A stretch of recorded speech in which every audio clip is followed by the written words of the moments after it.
নমস্কার বন্ধুরা, সাবজেক্ট শর্টসের নতুন একটি ভিডিওতে আপনাদের স্বাগত।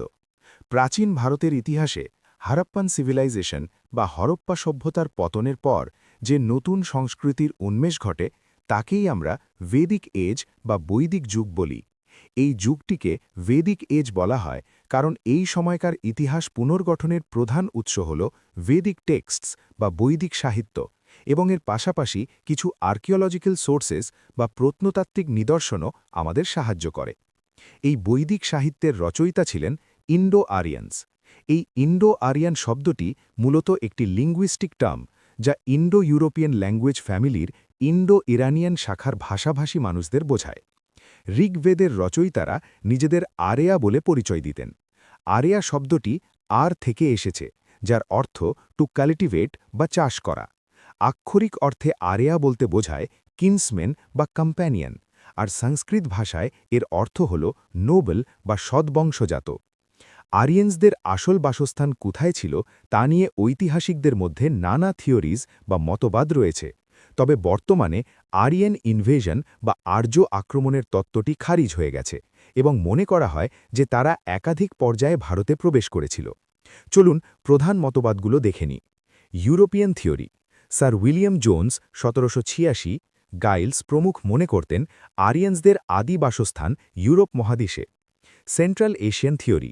ম্যাক্স মুলার এই মতবাদের প্রবক্তা। ইরানিয়ান টেক্সট আভেস্টা এবং ভেদাসের মধ্যে ব্যাপক ভাষাগত এবং ধারণাগত মিলের ওপর ভিত্তি করে এই সেন্ট্রাল এশিয়ার তত্ত্বটি সবচেয়ে বেশি গ্রহণযোগ্য। Arctic reason theory.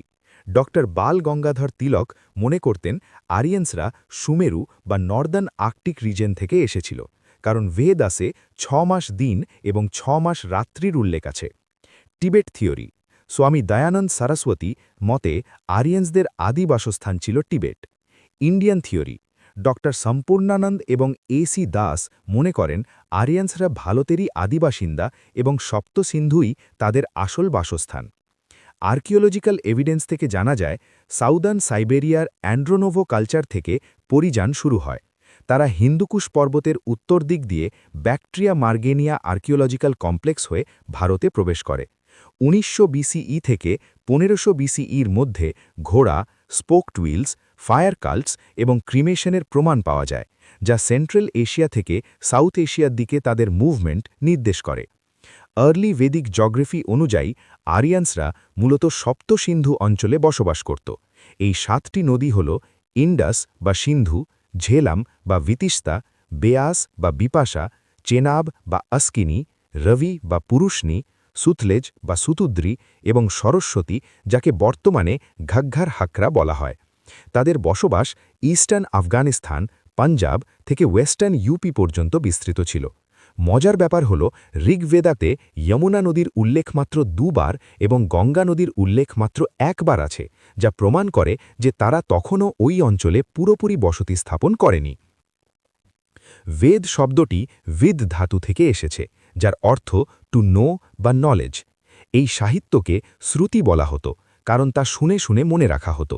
ভেদিক লিটারেচারকে মূলত 2টি ভাগে ভাগ করা যায়: early Vedic literature CC 1500 to 1000 BCE এবং later Vedic literature CC 1000 to 500 BCE.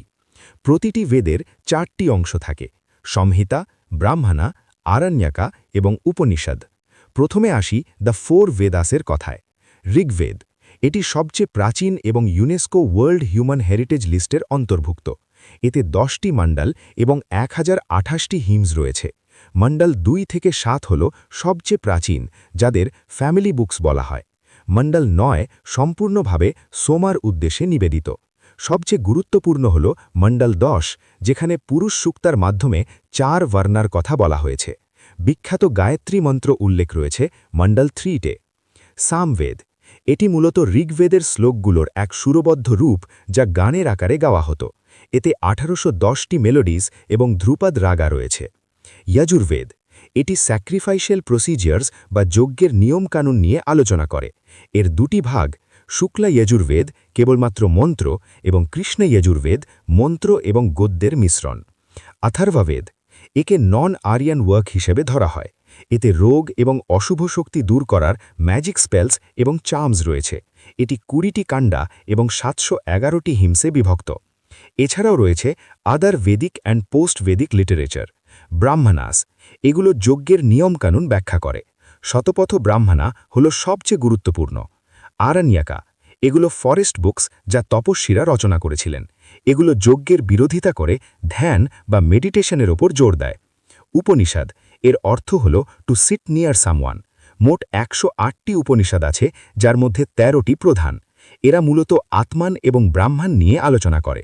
বিখ্যাত সাত্যমেভ জয়তে যে নেওয়া হয়েছে মান্ডুক্য উপনিষদ থেকে। ছান্দোগ্যা উপনিষদে প্রথম 3টি আশ্রম এবং অনুলোম ও প্রতিলোম ম্যারেজের উল্লেখ আছে। বেদাঙ্গা বেদের অঙ্গ যা বেদ পাঠে সাহায্য করে।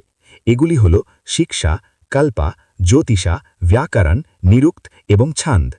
পুরাণাস ও এপিক্স 18টি মহাপুরাণাস আছে। এপিক্স বা মহাকাব্য হল মহাভারত এবং রামায়ণ। আর্লি বেদিক এজের সমাজ মূলত ট্রাইবাল বা উপজাতি ভিত্তিক ছিল, যাদের বলা হতো জানাস। উপজাতির প্রধানকে রাজান বা গোপতি বলা হতো। এই গোপতি পদটি নির্বাচিত ছিল, বংশানুক্রমিক নয়। এই সময় সম্পদের প্রধান মাপকাঠি ছিল গরু বা ক্যাটেল ওয়েলথ। গরুর জন্য হওয়া যুদ্ধগুলোকে গাবিষ্ঠি, গবেষণা বা গোশু বলা হতো। ধনীদের গোমত বলা হতো। ঋগ্বেদের একটি বিখ্যাত যুদ্ধ হল ব্যাটেল অফ 10 কিংস বা দশারাজনা, যেখানে ভারতা চিফ সুদাস 10টি উপজাতির জোটকে পরাজিত করেছিলেন। সোসাইটি বা সমাজে প্রথম দিকে কোনো কাস্ট সিস্টেম বা জাতপাত ছিল না। মানুষের পেশা তার জন্মের উপর নির্ভর করত না। ফ্যামিলি স্ট্রাকচার ছিল পেট্রিয়ার্কাল বা পিতৃতান্ত্রিক। কুলা থেকে ভিস থেকে জানা। তবে এই সময় উইমেন স্ট্যাটাস বা নারীদের অবস্থান অত্যন্ত সম্মানজনক ছিল। নারীরা শিক্ষিতা হতেন, হিমস রচনা করতেন, বিদাথা বা সভায় অংশ নিতেন এবং নিজেদের জীবনসঙ্গী বেছে নিতে পারতেন। কোনো চাইল্ড ম্যারেজ, সতী বা পর্দা প্রথা ছিল না, বরং উইডো রিম্যারেজেস চলছিল। রাজনৈতিক সভার মধ্যে ছিল সভা এলিটসদের জন্য, সমিতি, ফোক অ্যাসেম্বলি, বিদাথা এবং গানা। ইকোনমি বা অর্থনীতি আগেই বলেছি, অর্থনীতি ছিল প্যাস্টোরাল বেস বা পশুপালন নির্ভর। জমির কোনো প্রাইভেট প্রপার্টি ছিল না। বিনিময়ের মাধ্যম বা বার্টার হিসেবে গুরুকে ব্যবহার করা হতো এবং নিষ্কা নামের সোনার মুদ্রার চল ছিল। আবাদের ক্ষেত্রে ইয়াবা বা বার্লি একমাত্র শস্য হিসেবে উল্লেখ পাওয়া যায়। কোনো নিয়মিত ট্যাক্স বা কর ছিল না। মানুষ স্বেচ্ছায় বালি বা ট্রিবিউট দিত। রিলিজিয়ন বা ধর্ম, তারা প্রাকৃতিক শক্তির পূজা করত। কোনো মন্দিরের অস্তিত্ব ছিল না। সবচেয়ে গুরুত্বপূর্ণ দেবতা ছিলেন ইন্দ্র, যাকে পুরান্ধার বা বৃত্রাহান বলা হতো, যার নামে 250টি হিমস আছে। দ্বিতীয় ছিলেন অগ্নি, যিনি মানুষ এবং দেবতার মধ্যে ইন্টারমিডিয়ারির কাজ করতেন। এছাড়াও বরুণা, যিনি কসমিক অর্ডার রক্ষা করতেন। সোমা, রুদ্রা এবং পুষানের মতো দেবতারা পূজিত হতেন। 1000 বিসিই থেকে 500 বিসিইর সময়কালকে লেটার ভেদিক এজ বলা হয়। এই সময় সমাজ, অর্থনীতি এবং রাজনীতিতে বিশাল পরিবর্তন আসে। পলিটিক্স বা রাজনীতি ছোট ছোট ট্রাইবাল সেটেলমেন্টসের জায়গা নেয় বড় টেরিটোরিয়াল কিংডমস বা জানাপাদাস। এই সময় যুদ্ধ আর গরুর জন্য নয়, বরং টেরিটরিজ বা রাষ্ট্রের জন্য হতো। কিংশিপ বা রাজপদ বংশানুক্রমিক বা হেরিডিটারি হয়ে যায় এবং রাজারা নিজেদের ক্ষমতা প্রদর্শনের জন্য রাজাসুইয়া, বাজপেয়া এবং অশ্বমেধা যজ্ঞ করতে শুরু করেন। ইকোনমি বা অর্থনীতি এই যুগের সবচেয়ে বড় আবিষ্কার হল লোহা বা আয়রন, যাকে কৃষ্ণা আয়াস বা শ্যামা আয়াস বলা হতো। লোহার আবিষ্কারের ফলে জঙ্গল পরিষ্কার করে বড় পরিসরে কৃষিকাজ শুরু হয়। রাইস বা ব্রিহি এবং হুইট বা গোধুমা প্রধান ফসল হয়ে দাঁড়ায়। ব্যবসা বাণিজ্যের জন্য মার্চেন্ট গিল্ডস বা শ্রেষ্ঠিন্সদের উদ্ভব হয়। রাজারা সংগৃহীত্রীর মাধ্যমে বাধ্যতামূলক ট্যাক্সেস বা কর আদায় করতে শুরু করেন এবং কেবলমাত্র বৈশ্যরাই এই কর দিত। সোসাইটি বা সমাজ ক্রমশ জটিল হয়ে ওঠে। ভার্না সিস্টেম অত্যন্ত রিজিড বা কঠোর হয়ে যায় এবং সমাজ 4 ভাগে বিভক্ত হয়: ব্রাহ্মণাস, ক্ষত্রিয়াস, বৈশ্যাস এবং শূদ্রাস। আপার ক্লাসেস বা দ্বিজারা শূদ্রদের প্রতি বৈষম্যমূলক আচরণ শুরু করে। নারীদের মর্যাদা প্রবলভাবে হ্রাস পায়।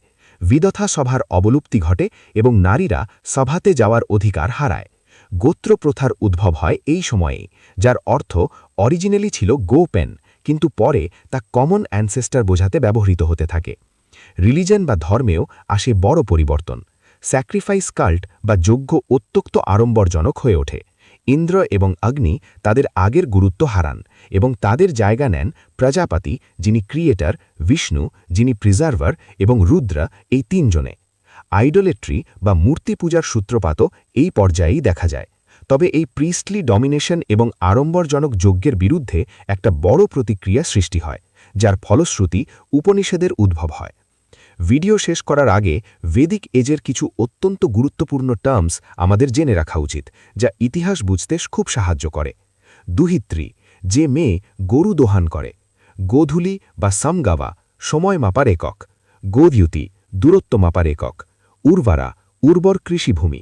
কৃষ্ণা আয়াস, লেটার বেদিক যুগে লোহার ব্যবহার। গোগনা, অতিথি, যাকে গরুর মাংস দিয়ে আপ্যায়ন করা হতো। আর মনে রাখবেন, গ্রেট ফ্লাড বা মহাপ্লাবনের উল্লেখ পাওয়া যায় শতপথ ব্রাহ্মণাতে।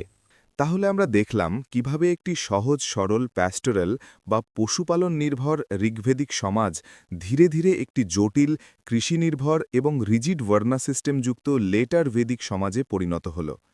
এই যুগের সাহিত্য, দর্শন এবং সমাজ কাঠামো আজও ভারতীয় সংস্কৃতির এক অবিচ্ছেদ্য অংশ।